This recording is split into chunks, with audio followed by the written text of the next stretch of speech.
Baik, Assalamualaikum warahmatullahi wabarakatuh. Waalaikumsalam warahmatullahi wabarakatuh. Pada kesempatan pagi hari ini, saya akan menyampaikan tentang rencana tindak lanjut atau yang disebut dengan RTL, merancang pembelajaran berbasis proyek, yang dimana pada kesempatan pagi hari ini saya akan menerapkan tentang permainan bola kecil atau yang disebut dengan STI. Permainan bola kecil ini biasa kita sebut dengan permainan SEM, Sport Education Model. Jadi dari murid untuk murid dan diterapkan oleh murid seperti itu.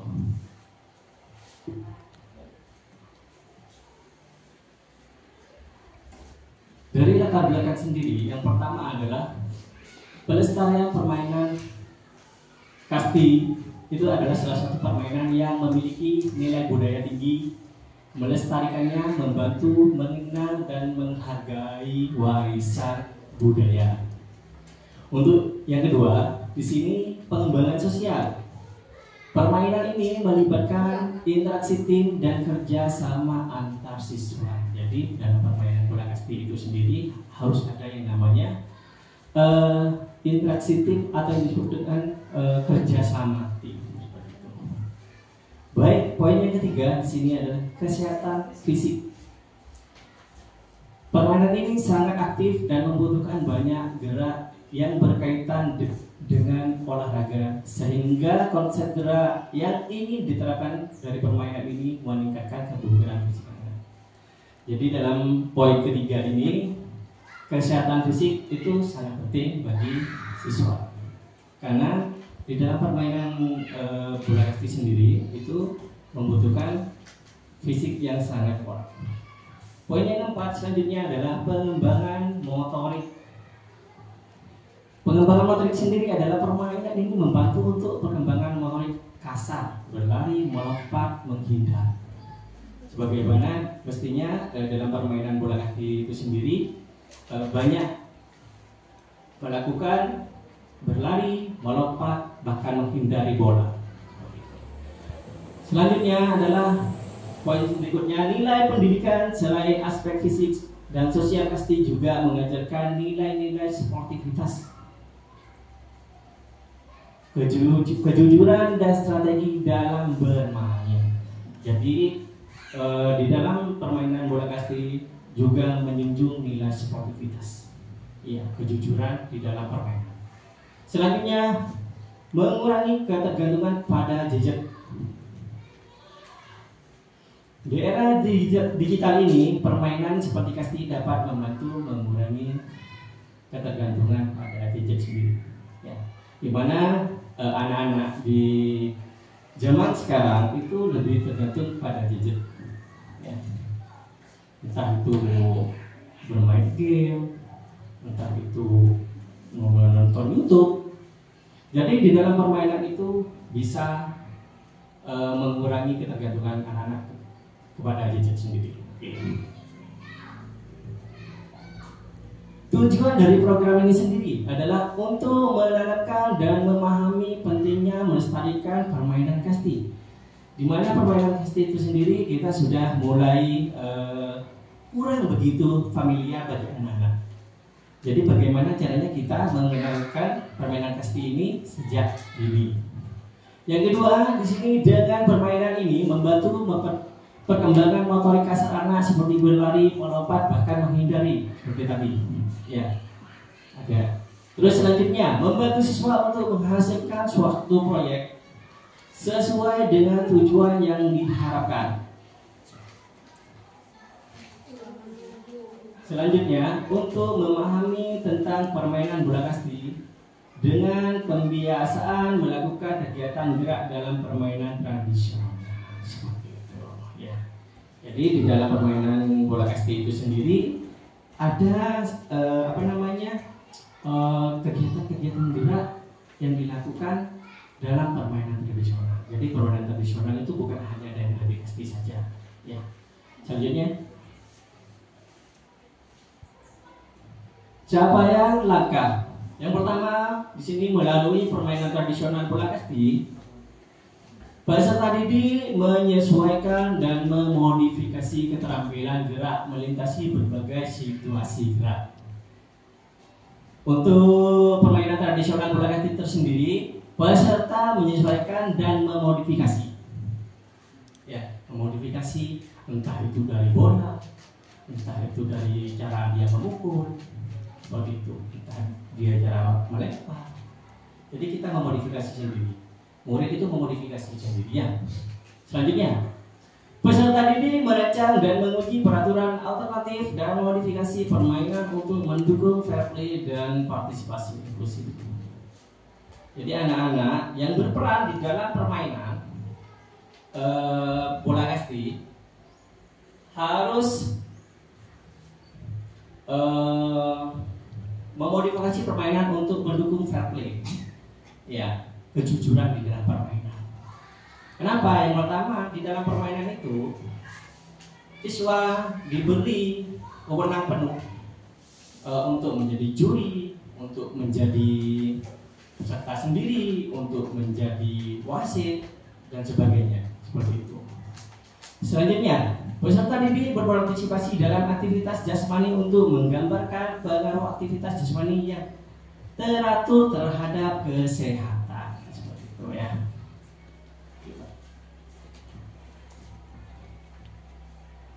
Untuk langkah-langkah sendiri, yang pertama siswa dikenalkan dengan salah satu permainan tradisional bola kasti. Tentunya kita sudah tidak asing lagi, sebagaimana ibu-ibu dan bapak-bapak di sini tentang permainan bola kasti, kita sudah pernah melakukannya pada zaman dulu. Tapi tidak kemungkinan besar untuk anak zaman sekarang untuk mengenal bola kasti itu minim. Seperti itu. Yang kedua, siswa dapat mempraktekkan permainan bola kasti yang dimodifikasi. Anak-anak yang sebagai besar itu sebagai pengelola di dalam permainan bola kasti itu harus bisa memodifikasi di dalam permainan. Ya. Terus yang ketiga, siswa dapat menikmati gerak dengan memainkan permainan bola kasti. Nah, siswa dapat menikmati gerak dengan memainkan permainan bola kasti. Ya, harus menikmati di dalam permainan itu. Yang keempat, di sini siswa dapat memaparkan dampak dan manfaat menanamkan permainan bola kasti bagi kesehatan. Sebagaimana siswa memaparkan dampak dan manfaat. Nah, manfaatnya itu sangat besar sekali untuk kesehatan kita sendiri. Ya. Selanjutnya,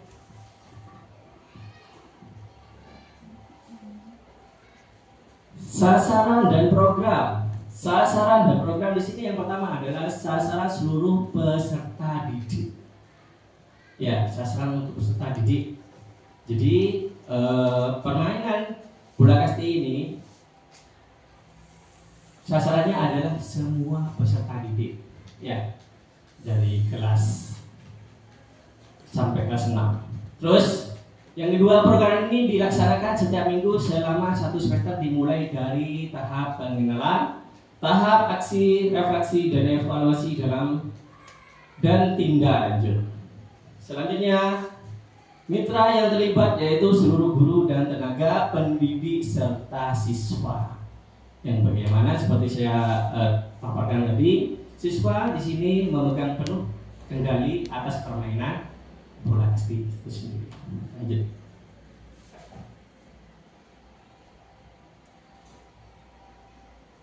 Bagus.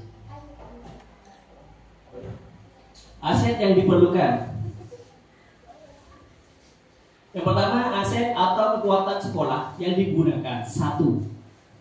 Peserta didik. 2. Seluruh dewan guru. Jadi di dalam menerapkan permainan bola kasti berbasis STEM itu yang pertama harus peserta didik yang mengelola penuh di dalam permainan itu sendiri. Yang kedua, seluruh dewan guru. Nah, seperti itu. Yang kedua, alat olahraga yang memadai. Dukungan penuh dari paguyuban dan komite, halaman sekolah yang luas dan finansial yang mencukupi. Jadi di dalam permainan bola kasti itu sendiri harus ada support atau dukungan penuh dari paguyuban dan komite. Selanjutnya halaman sekolah yang memadai dan luas. Mungkin di halaman SDN Baju Biru 2 ini cukup untuk kita melakukan atau melaksanakan permainan bola kasti seperti itu. Rencana evaluasi yang pertama, observasi. Di situ observasi mengamati perilaku kegiatan siswa dalam melakukan gerak di permainan bola kasti. Jadi di situ kita mengamati perilaku kegiatan siswa sebagai guru. Apa kegerakan dan permainan bola kasti itu sudah benar? Seperti itu. Kalau memang ada sedikit kesalahan atau apa, kita bisa memperbaikinya. Selanjutnya adalah dokumentasi, mengumpulkan data berupa foto dan video. Jangan lupa, guru sebagai peran pendukung di situ harus mengumpulkan data berupa foto atau video seperti itu. Selanjutnya,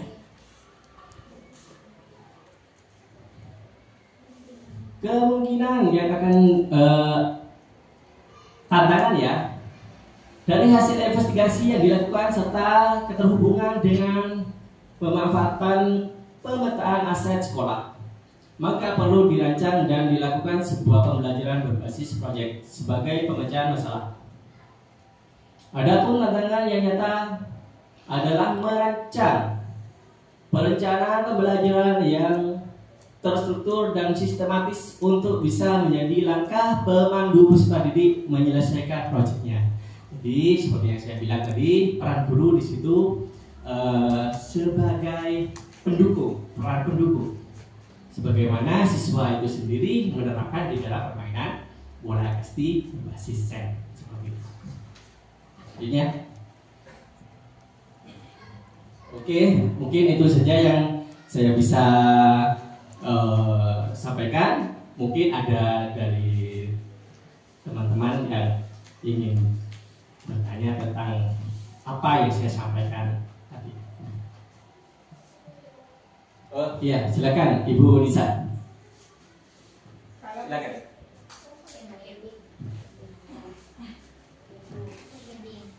Ya, kalau peserta didik berperan keseluruhan dalam permainan, terus guru berperan sebagai apa? Baik. Pertanyaan yang sangat bagus sekali dari Bu Nisa. Peran guru sebagai apa? Yang pertama di situ adalah peran pendukung. Ya, sebagai fasilitator, memfasilitasi siswa di dalam permainan itu sendiri. Apa yang dibutuhkan siswa di dalam permainan? Yang pertama bola. Terus